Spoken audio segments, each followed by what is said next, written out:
Big breaking, প্রধানমন্ত্রীর গাড়িবহরে ইটের হামলা। মাদারীপুরে কে করলো এই হামলা হদিস পাচ্ছে না পুলিশ।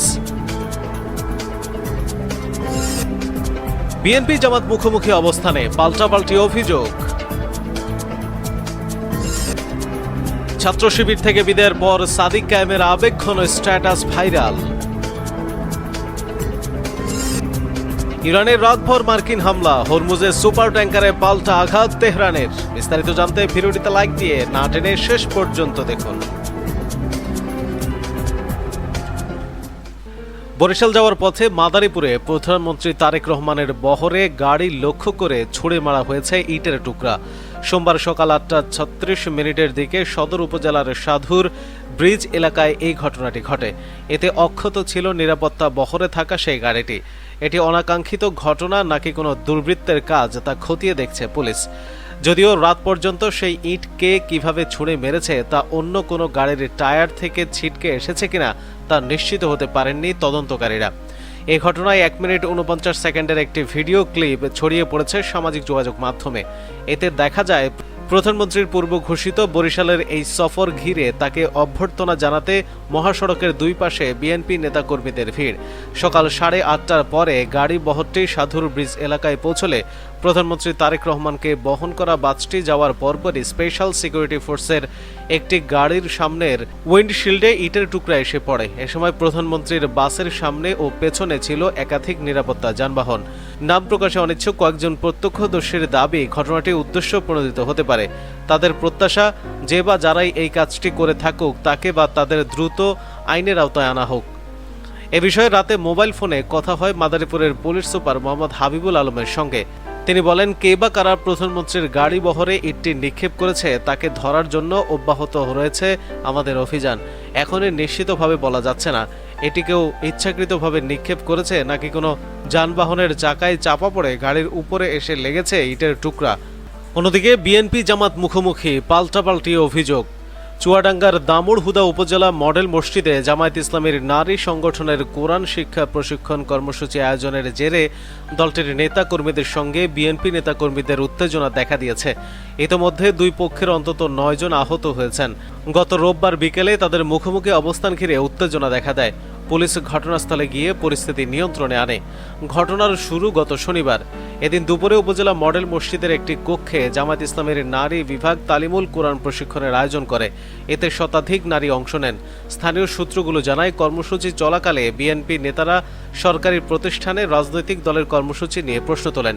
এ নিয়ে জামায়াতের নেতাকর্মীদের সঙ্গে তাদের তর্কাতর্কি হয়। বিষয়টির রেশ কাটতে না কাটতেই একটি ফেসবুক আইডি থেকে উপজেলা বিএনপির যুগ্ম সাধারণ সম্পাদক মন্টু মিয়াকে নিয়ে মানহানিকর পোস্ট দেওয়া হয়।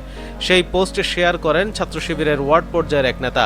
এ নিয়ে রোববার দুপুরে তাকে বিএনপি নেতাকর্মীরা মারধর করেন। জামায়াতের নেতাকর্মীদের অভিযোগ, প্রশিক্ষণ চলাকালে নারী নেতৃবৃন্দের সঙ্গে কয়েকজন বিএনপি নেতাকর্মী খারাপ আচরণ করেন। প্রতিবাদ কর্মসূচির আয়োজন করলে পাল্টা কর্মসূচি দেয় বিএনপি। এ সময় জামায়াতের 4 নেতাকর্মীকে মারধর করা হয়। বিএনপির পক্ষের দাবি, মডেল মসজিদে রাজনৈতিক গোপন বৈঠকে বসেছিলেন জামায়াতের নারী সংগঠনের নেতৃবৃন্দ। সরকারি প্রতিষ্ঠানে রাজনৈতিক দলের আয়োজনের বিষয়ে প্রশ্ন তুললে তারা বিএনপি নেতাকর্মীদের সঙ্গে খারাপ আচরণ করেন। এমনকি বিকেলে দেশীয় অস্ত্র নিয়ে জামায়াত কর্মীরা মিছিল করেন। সেখানে বিএনপি ও সরকার বিরোধী স্লোগান দেওয়া হয়। প্রতিবাদ করলে বিএনপির 5 জনকে দেশীয় অস্ত্র দিয়ে আঘাত করা হয়। বিষয়টি নিয়ে আলোচনার জন্য জামায়াতে ইসলামের নেতাকর্মীদের রোববার বিকেলে নিজ কার্যালয়ে যেতে বলেন উপজেলা নির্বাহী কর্মকর্তা লাভলি ইয়াসমিন। সেখানেও দুই পক্ষের মধ্যে তর্কাতর্কি হয়। উপজেলা জামায়াতে ইসলামীর সেক্রেটারি আবেদ উদ্দৌলা টিটনের ভাষ্য, শনিবার মামুনদের মডেল মসজিদে আটকে রেখে আমাদের প্রতিপক্ষ গালিগালাজ করে। রোববার দুপুরে তারা আমাদের দলের এক কর্মীকে নির্যাতন করে। বিকেলে ইউএনও আমাদের ডাকেন। গিয়ে দেখি বিপক্ষ দলের নেতাকর্মীরা অবস্থান করছে। সেখানে তাদের সঙ্গে আমাদের তর্কাতর্কি হলে বাইরে অবস্থান নেওয়া আমাদের 5 নেতাকর্মীকে মারপিট করা হয়। তিনি আরও বলেন, পুলিশি পাহারায় তারা সেখান থেকে এসে পূর্ব ঘোষণা অনুযায়ী শান্তিপূর্ণ কর্মসূচি পালন করেন। মডেল মসজিদ কর্তৃপক্ষের অনুমতি নিয়ে প্রশিক্ষণের আয়োজন করা হয়েছিল বলেও জানান। উপজেলা বিএনপির সাধারণ সম্পাদক মোহাম্মদ রফিকুল হাসান তনু বলেন, প্রশাসনের অনুমতি না নিয়ে উপজেলা মডেল মসজিদে একটি রাজনৈতিক দলের নারী কর্মীরা তাদের কার্যকলাপ চালায়। ধর্মীয় প্রতিষ্ঠানে এই ধরনের ঘটনা এলাকাবাসী তাদের ধাওয়া দিয়ে বের করে দেয়। আবার আমাদের উপজেলা বিএনপির যুগ্ম সাধারণ সম্পাদক মন্টু মিয়াকে নিয়ে ফেসবুকে বাজে কথাবার্তা লিখে এক নারীর সঙ্গে ছবি দিয়ে পোস্ট করেছে। এটা মেনে নেওয়া যায় না, এর সুষ্ঠু তদন্ত হবে। তিনি বলেন, শহরে ওরা লাঠি সোঁটা নিয়ে বিক্ষোভ মিছিল করেছে, অশ্রাব্য ভাষা ব্যবহার করেছে, এজন্য তাদের বিরুদ্ধে আইনি ব্যবস্থা নিতে হবে। দামুড়হুদা মডেল থানার পরিদর্শক মোহাম্মদ আজাদ রহমান জানান, ছাত্র শিবিরের সাবেক এক কর্মী পুলিশের তত্ত্বাবধানে হাসপাতালে চিকিৎসাধীন। এখন পরিস্থিতি নিয়ন্ত্রণে রয়েছে।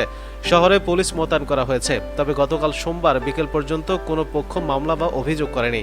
ইউএনও লাভলি ইয়াসমিন বলেন, অনুমতি ছাড়াই মডেল মসজিদে রাজনৈতিক দলের কর্মসূচি আয়োজনে যে অভিযোগ উঠেছে তা খতিয়ে দেখছে প্রশাসন। ইতোমধ্যে উপজেলা ইসলামিক ফাউন্ডেশনের ফিল্ড সুপারভাইজার শাহজাহান আলীকে শোকজ করা হয়েছে।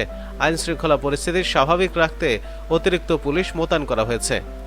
এদিকে ছাত্র শিবির থেকে বিদায় নেওয়ার পর সাদিক কায়েমের আবেগঘন স্ট্যাটাস ভাইরাল। বাংলাদেশ ইসলামী ছাত্র শিবির থেকে আনুষ্ঠানিক বিদায়ের পর আবেগঘন স্ট্যাটাস দিয়েছেন সদ্য বিদায়ী আন্তর্জাতিক বিষয়ক সম্পাদক ও ডাকসু ভিপি সাদিক কায়েম।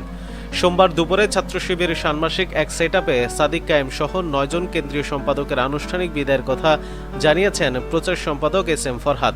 এরপর ব্যক্তিগত ফেসবুকে স্ট্যাটাস দিয়ে ছাত্র শিবির থেকে আনুষ্ঠানিক বিদায়ের কথা জানান সাদিক কায়েম। ওই স্ট্যাটাসে তিনি লেখেন, বাংলাদেশ ইসলামী ছাত্র শিবির আমার আবেগ আর ভালোবাসার প্রিয় সংগঠন। দেখতে দেখতে দীর্ঘ এক সোনালী অধ্যায়ের সমাপ্তি ঘটল। সংগঠনের স্বাভাবিক প্রক্রিয়ার অংশ হিসেবে ইসলামী ছাত্র শিবির থেকে আজ আমার আনুষ্ঠানিক ছুটি হয়েছে। সব কিছুর জন্য আল্লাহর কাছে অগণিত শুকরিয়া আদায় করছি। জীবনের সবচেয়ে সুন্দর ও প্রোডাক্টিভ সময়গুলো কেটেছে এই কাফেলার সাথে। তিনি আরও লেখেন, এই প্রিয় কাফেলা আমাকে দেশ ও জাতি নিয়ে ভাবতে শিখিয়েছে, জড়তা ভেঙে কথা বলতে শিখিয়েছে, নেতৃত্বের গুণাবলীকে পরম মমতায় বিকশিত করেছে। ইসলামী ছাত্র শিবিরই আত্মিক ও আধ্যাত্মিক বিকাশে পরিপূর্ণ পথ নির্দেশনা দিয়েছে। পেছনে ফিরে তাকালে স্মৃতির পাতায় ভেসে ওঠে অসংখ্য প্রিয় মুখ আর সংগ্রামী চিত্র। পুরোটা সময় নিবেদিত প্রাণ, দায়িত্বশীল ও জনশক্তিদের যে সোহবত ও সান্নিধ্য পেয়েছি তা আমার জীবনের অন্যতম শ্রেষ্ঠ অর্জন। জীবনের প্রতিটি বাঁকে আপনাদের কাছ থেকে শিখেছি, অনুপ্রাণিত হয়েছে। সাদিক কায়েম আরও লেখেন, দোয়া করি আল্লাহ তাআলা ইসলামী ছাত্র শিবিরের এই সংগ্রাম ও আন্দোলনের কর্মীদের পবিত্র সম্পর্কগুলো কবুল করুন। সামনের দিনগুলোতে এই অঞ্চলের মজলুম মানুষের মুক্তি সংগ্রামের অতন্দ্র প্রহরী হিসেবে পথ চলার তৌফিক দিন এবং এই আন্দোলনকে বিজয়ী করার মতো যোগ্য নেতৃত্ব দান করুন, আমিন। অপরদিকে ইরানে রাতভর মার্কিন হামলা, হরমুজের সুপার ট্যাঙ্কারে পাল্টা আঘাত তেহরানের। হরমুজ প্রণালীকে কেন্দ্র করে মধ্যপ্রাচ্যে উত্তেজনা আরও বেড়েছে। যুক্তরাষ্ট্র টানা তৃতীয় রাতের মতো ইরানে সামরিক অভিযান চালিয়েছে। এদিকে মার্কিন প্রেসিডেন্ট ডোনাল্ড ট্রাম্প ইরানের একটি পারমাণবিক স্থাপনায় হামলার সম্ভাবনার কথাও জানিয়েছেন। এদিকে ইরানের Islamic revolutionary guard corps IRGC তারা 2টি সুপার ওয়েল ট্যাঙ্কারে হামলার কথা স্বীকার করেছে। ইরানের রাষ্ট্রীয় বার্তা সংস্থা তাসনিম IRGCর এক বিবৃতির বরাত দিয়ে জানায়, 2টি সুপার ওয়েল ট্যাঙ্কারকে লক্ষ্য করে হামলা চালানো হয়েছে। তবে হামলার বিস্তারিত বা ট্যাঙ্কারগুলোর পরিচয় প্রকাশ করা হয়নি। এর কয়েক ঘন্টা আগে সংযুক্ত আরব আমিরাত অভিযোগ করে ওমানের জলসীমায় হরমুজ প্রণীত তাদের 2টি তেলবাহী ট্যাঙ্কারে ইরান ক্রুজ ক্ষেপণাস্ত্র হামলা চালিয়েছে। এতে অন্তত একজন ভারতীয় নাবিক নিহত এবং আরও কয়েকজন আহত হয়েছেন। এদিকে মার্কিন সেন্ট্রাল কমান্ড জানিয়েছে, টানা তৃতীয় রাতের মতো ইরানের বিরুদ্ধে হামলা চালানো হয়েছে। তাদের ভাষ্য অনুযায়ী হামলার লক্ষ্য ছিল হরমুজ প্রণালীতে জাহাজ চলাচল নিয়ন্ত্রণ বা বাধাগ্রস্ত করার সঙ্গে সংশ্লিষ্ট ইরানের সামরিক অবকাঠামো। মার্কিন প্রেসিডেন্ট ডোনাল্ড ট্রাম্প হামলার বিষয়টি নিশ্চিত করে বলেন, ইরানের অভ্যন্তরে একটি পারমাণবিক স্থাপনায় হামলার বিষয়টিও বিবেচনায় রয়েছে। এমন হামলা হলে যুদ্ধবিরতির পর প্রথমবারের মতো সংঘাত আবারও ইরানের ভেতরে নতুন মাত্রা পাবে। এদিকে ইরানের বিভিন্ন সংবাদ মাধ্যম জানিয়েছে, কিশদ্বীপ, জামদ্বীপ, কেশবদ্বীপ, বুশেহর ও বন্দর আব্বাস এলাকায় বিস্ফোরণের ঘটনা ঘটেছে।